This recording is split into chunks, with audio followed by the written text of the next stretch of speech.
Hello, everyone. Welcome to the latest edition of Move Conversations Presents with Ms. Mukta Naik, fellow at the Center for Policy Research, New Delhi. I'm your host, Venkat. Ms. Mukta is an architect and urban planner. Her research interests include housing and urban poverty, internal migrations, as well as urban transformations in small cities. She's a fellow, as I said, at the Center for Policy Research in New Delhi.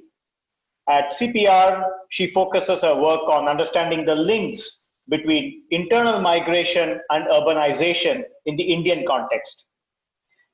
Mukta has been published widely in the print and in the digital media. She has run a market research and media services company in the past, and she's been working with prominent corporations. Mukta has a master's in urban and regional planning from Texas A&M University and is currently a PhD candidate at the Institute for Housing and Urban Development Studies in Erasmus University, Rotterdam. Mukta, welcome to the Move Conversations. Lovely to be here. Thank you so much for inviting me. It's our pleasure. And, we have read a lot about your publications, things that you brought up, the issues on COVID-19 and migrant worker issues. So we would like to tap into your expertise. And to begin with, let's set the context. Mukta, many of us are broadly aware of large-scale labor migration within India, with people moving from highly populated states in the north, east, and northeastern India to more industrialized western and southern states in India. So to begin with, can you give us a more granular picture of this? Sure. So I'd just like to back up a bit. I mean, one thing that COVID-19 has shown us is that migration statistics, and this is something that people who work in migration have been flagging for a long time, but our migration statistics are not in the best shape. However, we do have a census, and the last census in 2011 counted 454 million migrants, which means about 37% of Indians are migrants. So migrants is actually a very vast category. It includes people like me who could be moving cities to look for better jobs. So they spread across the economy, doing high skilled, low skilled, all kinds of work. And that's something that in this particular crisis, it is a particular kind of migrant worker who worked in the most precarious sectors of the economy that really got highlighted in a very specific manner. So of these 37%, straight off the bat, 46% of migrants recorded in the census are women, and they're migrating for marriage. So marriage migration is a very peculiar feature of India, not just because women move after marriage, but because the census records it with this particular reason attached to it. So the statistics is very distorted because nearly half are marriage migrants, and then also half, many are moving for education or to join their family in another location. So of this large number, there's only certain number that's actually moving for employment. So, and then on the other hand, similarly, not all migration is rural to urban. We're a country in which the majority of migrants are moving from rural to rural locations in search of work. So they're agricultural laborers and they are moving to another location to do farm work a lot of the time, or moving to non-farm work, which happens to be located in rural areas, because 50% of India's industry is located in rural India, not in urban India. So we're a peculiar country with in the sense that there's a lot of spatial spread of economic activity. Yes, metropolitan areas are important, but they're not everything. Right, that's very interesting. We never realized that the migration stats of India includes, migrating for education, migrating for marriage, and so on and so forth. So, from which states do these migrants come from? I mean, broadly the directions I mentioned, but then more specifically, from which states do these people come from? Which states do they migrate to? And are there any skill-specific, industry-specific labor migrations from certain, states to certain destination states and so on. So, yeah. So, of all our migrants, about 22% are rural urban migrants. and of sort of all, only 12 of them move interstate. So if we're talking about the majority of our migration is actually moving within the district or within the state border. Oh, okay. Migration itself requires resources. You need resources to migrate further away. And to survive in a location which has a different language, a different culture, you need social networks there locally. So, of course, India's economic geography is such that the northern and eastern parts of India, yes, those are the sending states, so to speak, because they're populous and they're poor, and they don't Right. have a large job creation in the non-farm parts of the economy. Whereas the Right. western and the southern states are more industrialized. This is partly historical because that's the way the 5-year plans in the initial years of independence sort of allocated their resources, and also partly it's because of human development that those states have happened to push forward, and therefore they've reduced their own population increase. So when the demographics means that the natural population increase, the fertility rates fall in those states, they have to import labor from other parts of the country to fill that Right. deficit. Also, Right. Kerala is a prime example. Kerala, even pre-independence, there were already education reforms, and there were already, so many other reforms, which meant that the labor there was too educated to do manual labor. So they were Right. to be importing labor initially only from Tamil Nadu and erstwhile Andhra and nearby states, but now from as far away as Bengal and Assam. So there Right. is this peculiar sort of a distribution of the economic geography in India, and Mhm. yes, particular because the nature of recruitment is through labor contractors, and these Right. labor contractors are usually recruiting through kinship-based networks. Yes, they do emerge over a period of time, these migration corridors. For example, Ganjam in Western Orissa has Right. a very strong link with Surat.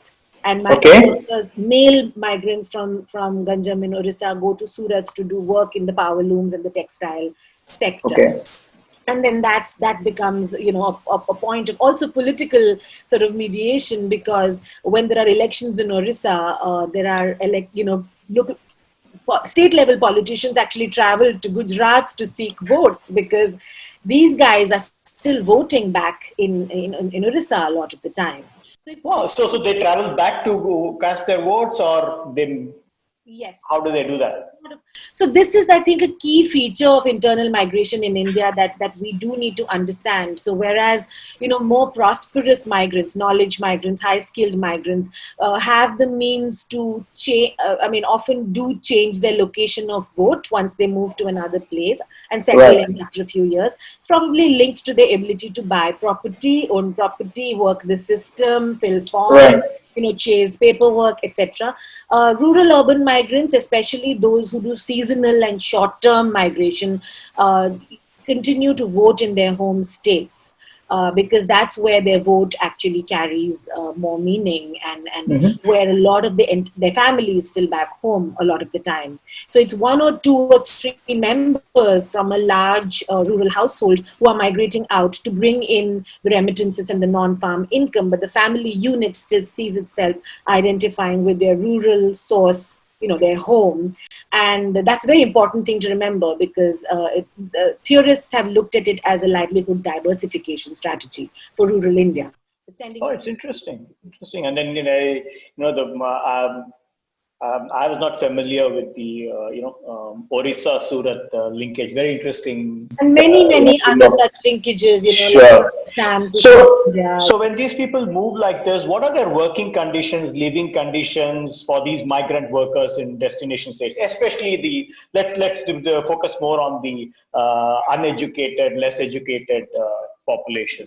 Absolutely. So I think what COVID-19 highlighted migrants, because when livelihoods stopped, I mean businesses got shuttered and people could not earn their living. Migrants started walking home, and mhm. that's why they became seen. But there were a lot of poor who were not migrants, who were Okay. stuck without incomes in cities or in work employment hubs.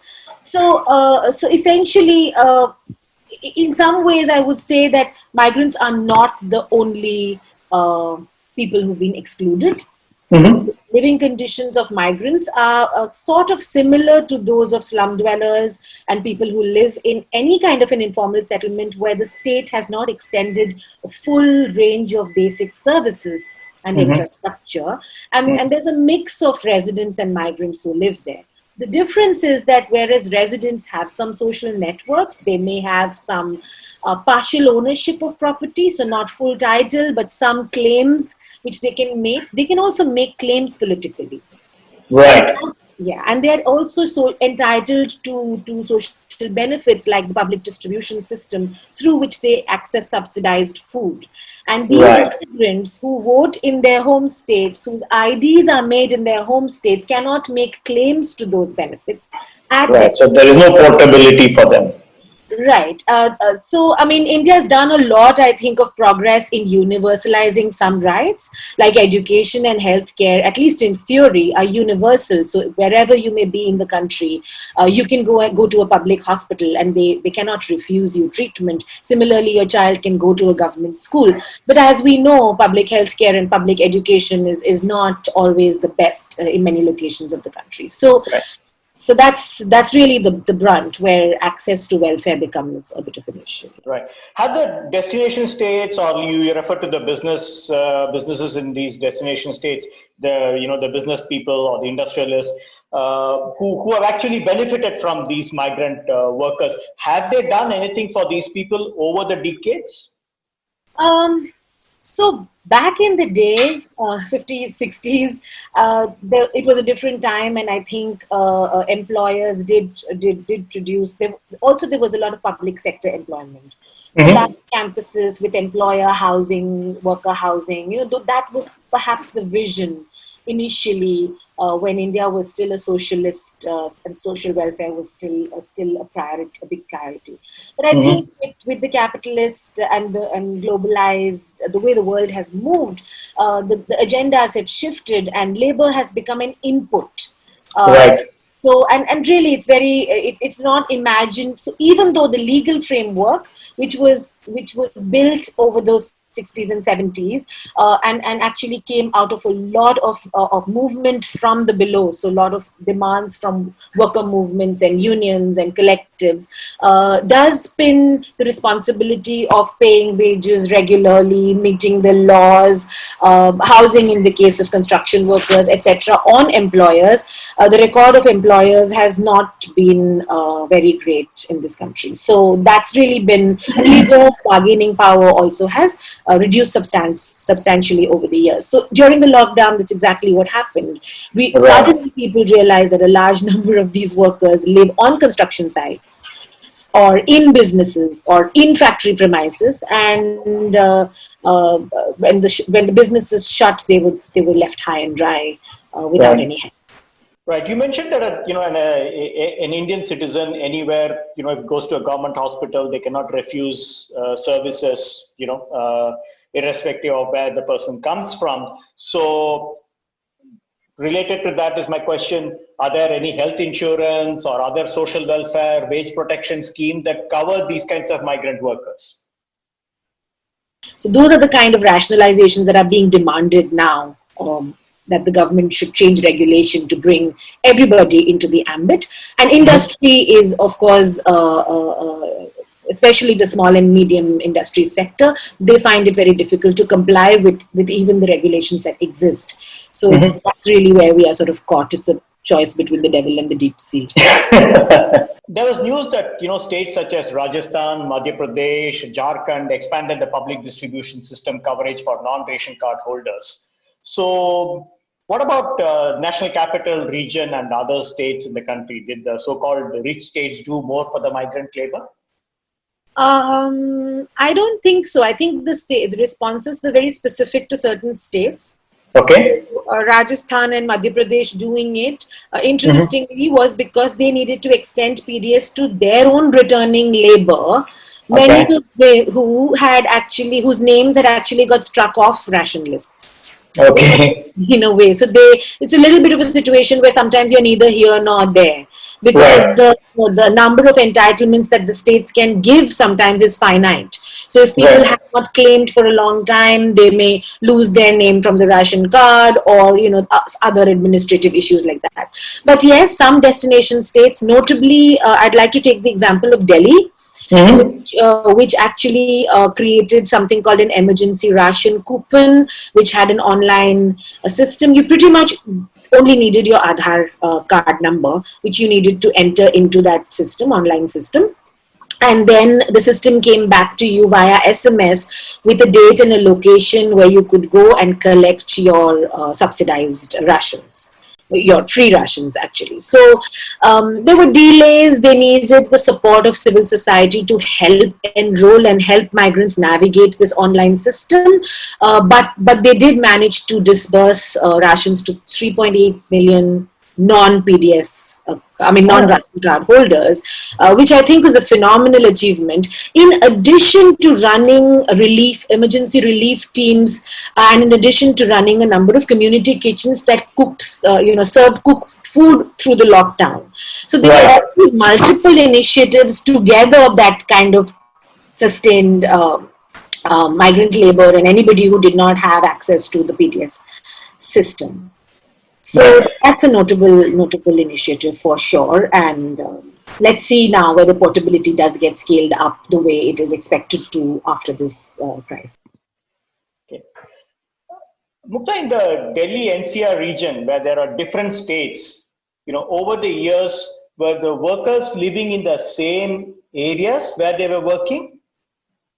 And what did they mean when they have to, cross interstate borders if they were not living in the same states? Because there's Delhi, there's Haryana, and so on, and Western Uttar Pradesh, and so on. So how does it work?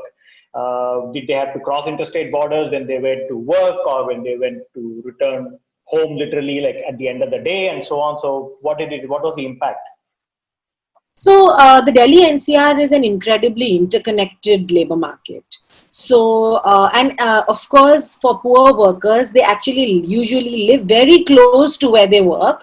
But Mm-hmm. peculiarly, so Delhi's actually had a lot of anti-pollution activism over the years, which has pushed industry outside or into the border areas of the city.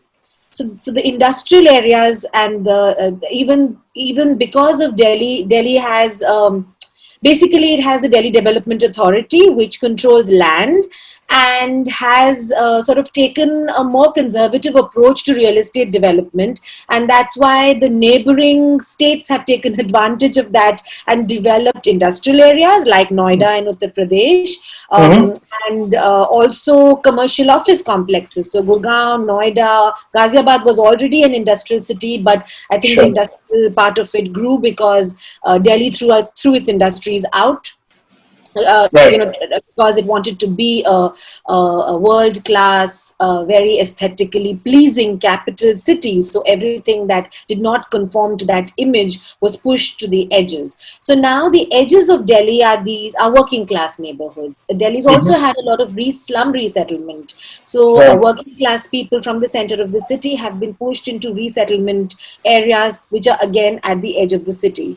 So, for example, Gurgaon's Udyog Vihar, which is the state's industrial development, is right at the Delhi-Gurgaon border, the Delhi-Haryana border. So Right. workers who come and work in that industrial area live in Gurugram, but Mm. also live right across the border in informal settlements, which are still within walking distance or cycling distance of that industrial neighborhood. Right. People like me, so my office is in Delhi, I live in Gurugram, Right. also face the same difficulties, but we have the privilege of working from home. A factory worker does not. So I think that class and that divide of the kind of work that you would do, if you were doing kind of work that required your physical presence, and Mm-hmm. if you happen to be divided from your workplace by a state border or even by a district border, then you were not really able to access employment as easily. So Right. these kind of state and district border issues have been an issue in the Delhi NCR and in fact any metropolitan region that has district boundaries or state. Delhi is peculiar in that multiple state boundaries are also coming into play, but but other metropolitan areas have district boundaries to contend with. And since our administrative infrastructure is arranged district wise, this becomes an issue. So for example, in Kolkata, the routes for the autos, for the three-wheelers, they have a system of fixed routes, has to be reconciled by multiple RTAs of various districts in order for that metropolitan city to have a contiguous system of transportation. So these are planning issues that we face regularly that got exacerbated and really highlighted during the lockdown. So when the pandemic hit, what was the first reaction of the state governments, the central government, Delhi NCR area? So like, you know, if West Bengal and Calcutta can have that kind of a problem, I mean, like, what would be NCR's situation? Exactly. So in West Bengal, a secretary level, a transport secretary at the state department can get two districts to reconcile their differences, but it becomes very. So the air pollution issue has been a key, highlighter of that in the Delhi area. So you blame crop burning, which is happening in Punjab and Haryana for Delhi's pollution, and Punjab and Haryana blame traffic congestion in Delhi for the regional pollution, and that blame game can go on forever, except that getting these 3-4 different state governments to talk to each other and resolve it is not something that has been easy to do. So did they manage to coordinate? Did these states, did they do well, or how did it go? Yeah, I mean, there were hiccups, and I think the fear was really that this was a disease in which people were carrying this disease from one place to the other. Interestingly, there's a colleague in our institution that does work on dengue, so on vector-borne diseases, and there too we actually see that the dengue bite may have happened at work. But you're recording the disease in where you live, so you may have a lot of dengue showing up in West Delhi, but all these people who are commuting from West Delhi to somewhere else for work may actually be picking up the disease somewhere else. So mobility and disease is something we don't understand because we don't track mobility very well. And it brings me to that point of, there's not just the complexity of migration in terms of permanent and short-term and seasonal migration, but there's also this business of commuting. And India has invested phenomenally in road infrastructure, especially rural road infrastructure, in the last 20 odd years. So large belts of industrial belts or economic corridors have come up across the country where you could live in your village but be commuting every day for work. And this is also seen in Southeast Asia, where bike loans or two-wheeler loans then made it really easy for young men and women to zip off somewhere else and do factory work or pick up, do vending, street vending. You see Vietnam girls coming in, ladies coming in on their little bikes with all their wares piled up to the city to sell their goods through the day and then go back to their rural homes at the end of the day.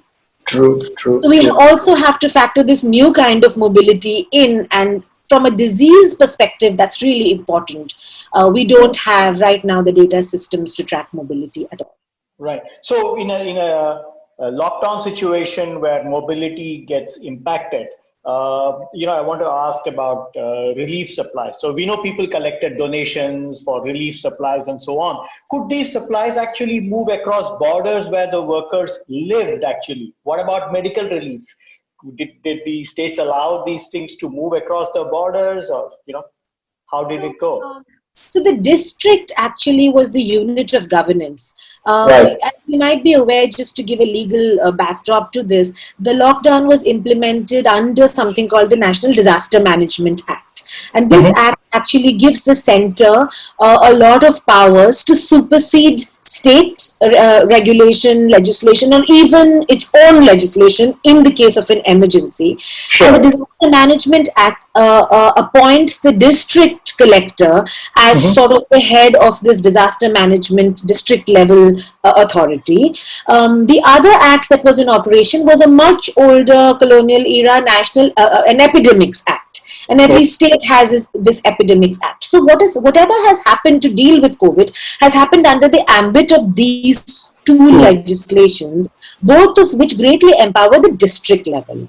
So the district becomes like a contained zone inside which all these decisions have to be taken. And there's also a tacit competition between districts to keep these numbers low.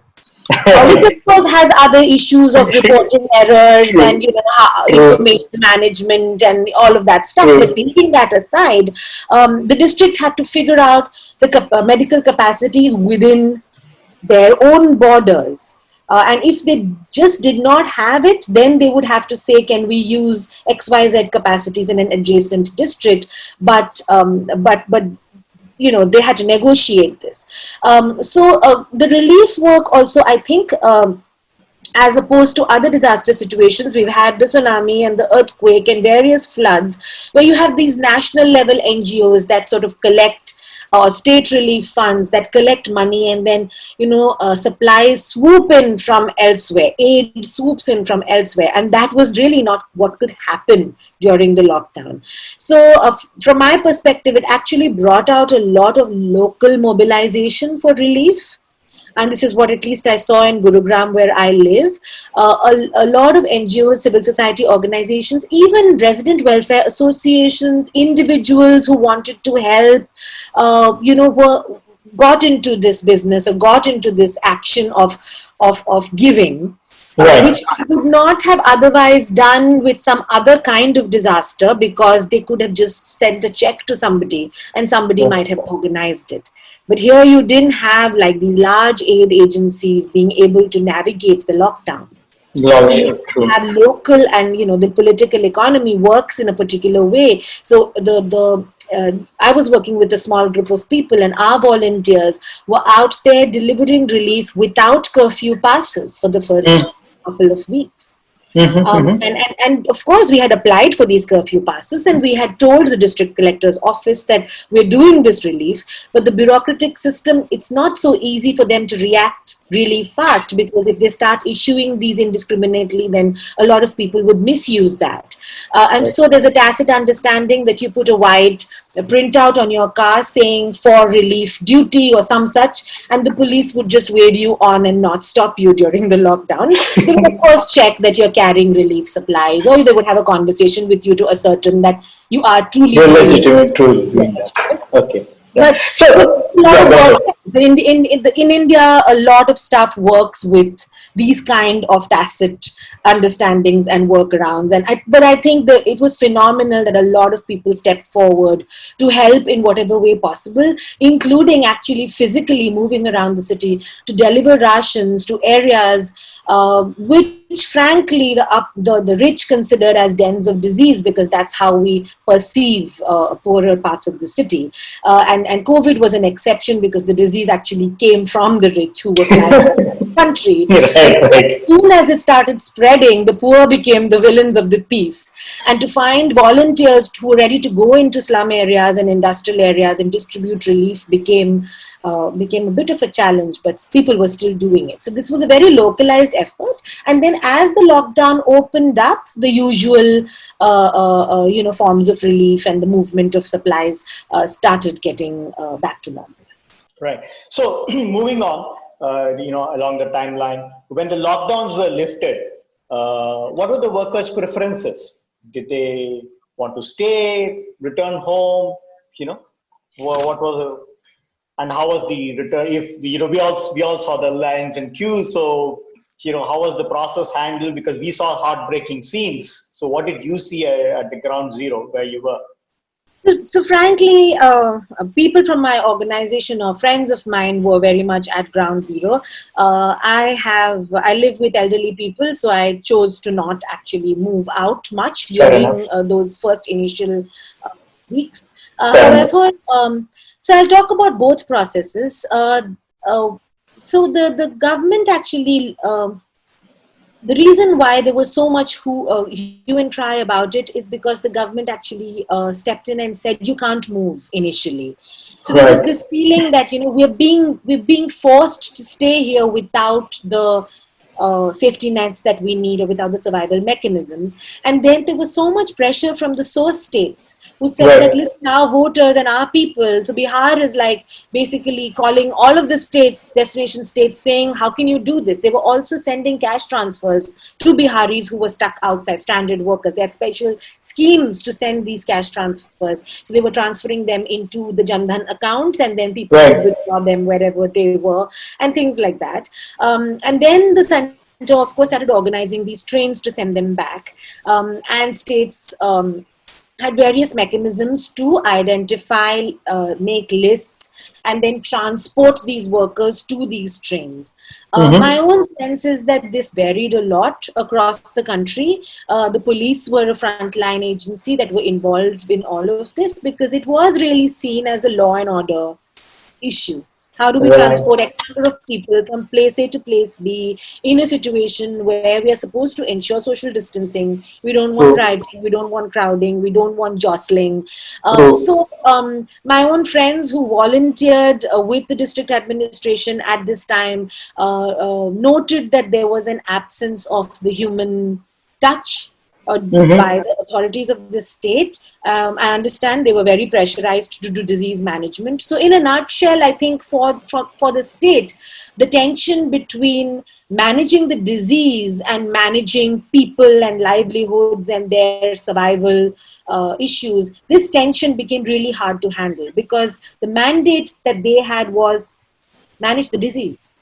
Right. So talking of the tension, we've highlighted it pretty well. So who are the heroes and the heroines in these episodes? The volunteers, civil societies, panchayats, taluk officials. For what's your take? So, I mean, I think everybody did their best, but it took a little time for the extent of the desperation and the hunger to really hit home within the government system. I mean, it's shocking to me, but if India is 90% informally employed, this should have been anticipated. And this is something Right. that now all commentators are saying, but it was not. There was some daring hurry to implement a lockdown without providing for the majority of your people. Right. But then once that imperative became clear and managing the narrative became important, state governments, local governments did their best. And I would say here that Gram Panchayats, which are more empowered than city governments in the Indian system, and are also, I guess, units that are easier to manage in terms of scale, did a lot at their own level, but often reported getting confusing messages from the taluk or the district level. So I think it took a little while for these systems to fall in place. Some states did better than others. Orissa, for instance, had very early, when it started receiving migrants back from the Middle East and from foreign locations, when the first set of flights were actually operated to get workers who were stranded outside of India back. Right. And they had already started talking about empowering village panchayats to do quarantining and screening and various things. So they had provided earmarked funds and almost elevated the pradhan to like a mini district collector for the period of the. So good foresight, good planning. Yeah, because it's a state that is very sensitive to migrant issues, because remittances is a big part of their economy, etc. And they've had a track record in being attentive to migrants that they send away in particular. That's good to know.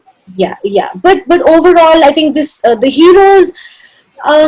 It's different in different states. Definitely, civil society did a lot and stepped forward. There is no doubt about that. I would say that the police. Yes, there were a lot of media stories about police violence and etc. But on a day-to-day level, I think for the police to be out there on the front line, ensuring that people who don't understand why this is being done followed a lockdown. It wasn't a very pleasant job to do. And I would Right. say that the beat constables and the beat police people are actually quite embedded inside communities on the ground, because they really know what's going on. They track crime on a True. day-to-day basis. So those we really need to look for heroes in unlikely places, and not vilify the state, and sort of pedestalize civil society. That is not as simple as that. Thanks. Um, That's interesting to hear. Yeah. So the moving forward, we moved to the segment where what we should learn, what we should do. One of the first things we heard was that the proposal to establish the Migration Commission. How do you think this will play out? What should be done?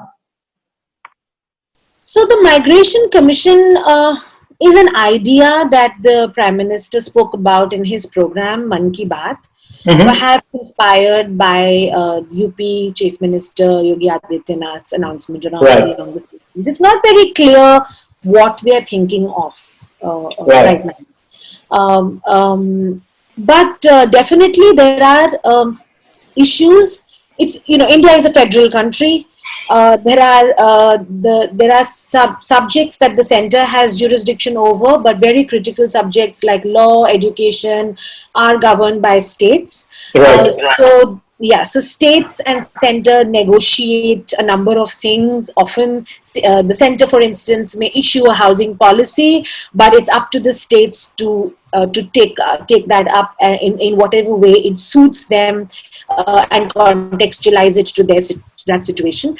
So the center state relationship in the context of migration is really critical, because constitutionally we have freedom of movement. If you are a resident of India, you can move anywhere else in the country for work, and you cannot be discriminated for anything, even for employment.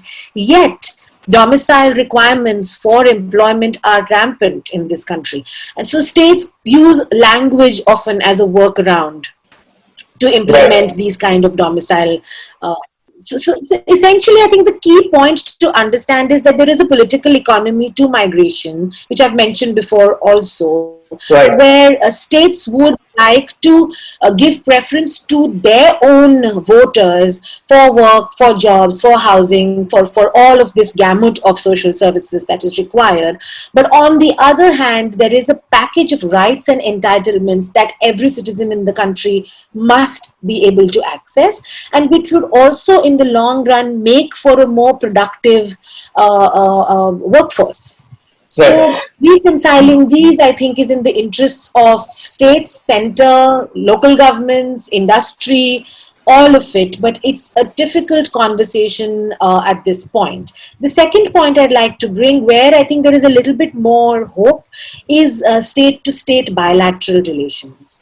So Right. if I have, for instance, the Ganjam and Surat example, Orissa and Gujarat have conversations and resolve some of these issues bilaterally. And Mm-hmm. in the past, Orissa had actually a memorandum of understanding with the erstwhile Andhra Pradesh, where a Mm-hmm. lot of Orissa workers from the tribal parts of Orissa would go to work in brick kilns in Mm-hmm. Andhra Pradesh, and there they were really bad working and living conditions, and also the loss of education for their children who would Mm. move from Odia speaking areas To Telugu to, speaking. yes, to Telugu speaking areas. And the MOU actually achieved things like local language instruction being started in the destination areas, because they were moving for 6 to 8 months a year, so it was Mm-hmm. constantly a disruption. So these kind of experiments have happened in the past, but to institutionalize a mechanism for bilateral negotiation, do we need the center to step in and help in some way, or can states do this entirely on their own? These are questions that need to be debated and discussed. So just like the GST Council spent months and months and years to sort of, come to craft an agreement on the goods and services tax, I Right. imagine the Migration Commission as doing something like that, where you bring representatives from the states on the table and you figure out the corridors, the migration corridors, and really start, finding institutional governance mechanisms to resolve some of these problems. Right. One of the subsets of this, if I can call that, would be the governance of metros, the large metros itself, because there's large influx of migrants. So and then they are key economic contributors. These megalopolis have grown because of for what they have done. So, in the context of their employment, public distribution system, health, safety, etc., that you talked about earlier, and now that we are wiser after the COVID-19, what should be the couple of governance points that you would recommend from a large metro's perspective? So before I come to that, I'd like to sort of highlight where we stand now. The images of migrants we saw were April and May. We're now in August. Right. And we have, I think I'd say somewhere between 5 and 6 million migrants who have gone home, and I'm trying to extrapolate from government figures here.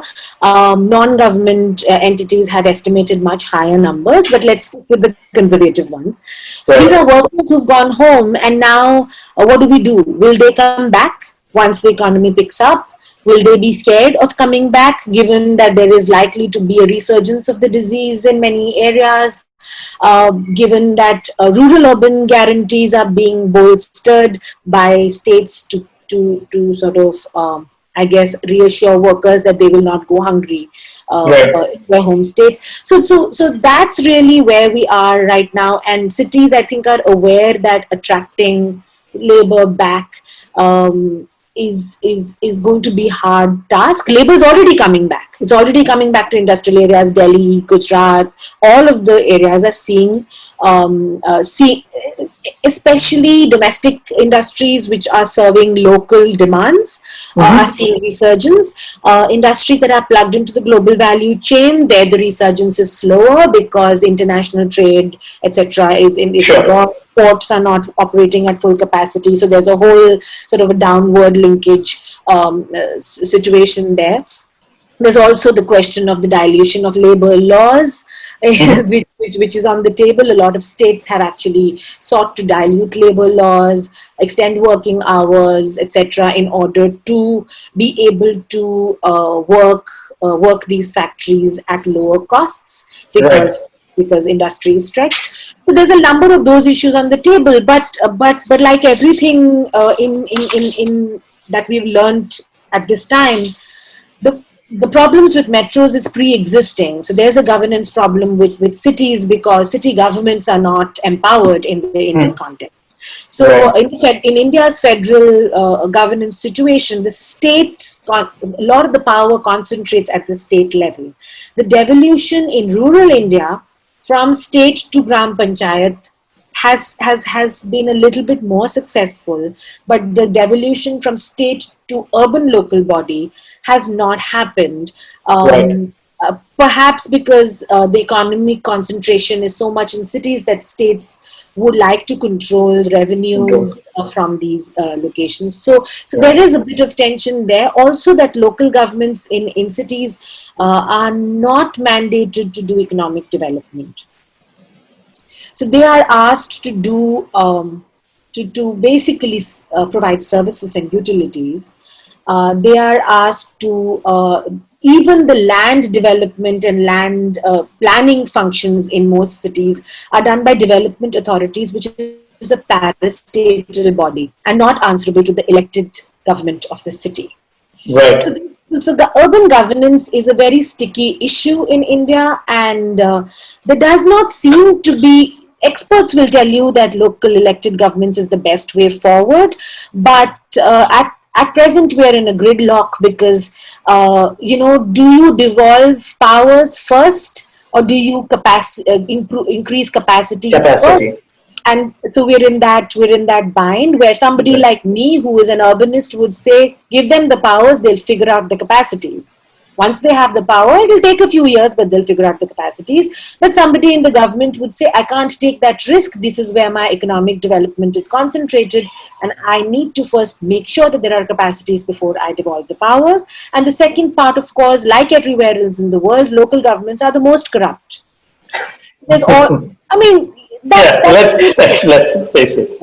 But when democracy is functional, that corruption is mediated by some sort of demands for accountability and transparency. Right. But we haven't got that far to really push that and experiment. I think it's new. It's uncharted waters in the Indian context. We're being very conservative by keeping our cities sort of under the control of the state.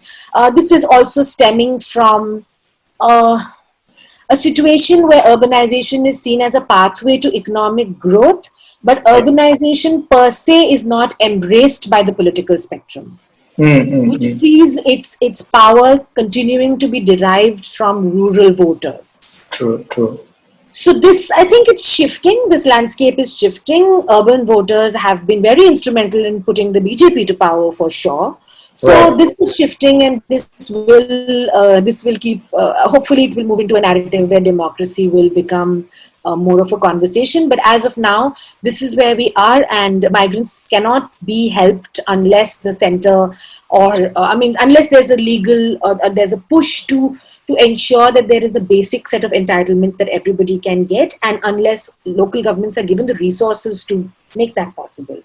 So this Right. conversation about what that's happened, what COVID has essentially done is highlighted that the worker is important and that the worker has made an economic contribution. And in global migration, this is a very well-known debate where international migrants are vilified on one side culturally, all sorts of border restrictions are put in place to ensure that they remain second-class citizens. Mm-hmm. But then the other side is that the economic contribution of immigrants is always held up as that justification factor for pushing for inclusion, and non-discrimination. So we're sort of in a similar situation here where we have to now start framing these economic arguments, which is sad because do you frame this argument as an economic argument or as a rights and entitlements argument? Right. It's Right. always Very the interesting. issue. So we need to have more conversations on this, or in Move conversations. So thanks, Mutta, for a very comprehensive and insightful session on Indian migrant labor issues. You gave us some very useful numbers to begin with to understand the socio-economic and demographic context, some granular details we weren't aware of, and how we should understand this and the highlighted weaknesses in the whole ecosystem that impacts the poorest of the migrants, and then how this plays out across various states. And of course, we all know that COVID-19 laid bare many of those issues and then threw spotlight on them.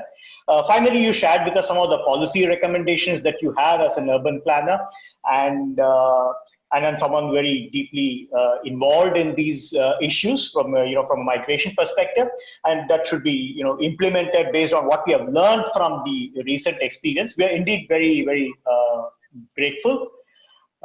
Viewers, we hope that you enjoyed this edition of Move Conversation with Mukta Nayak as much as we did.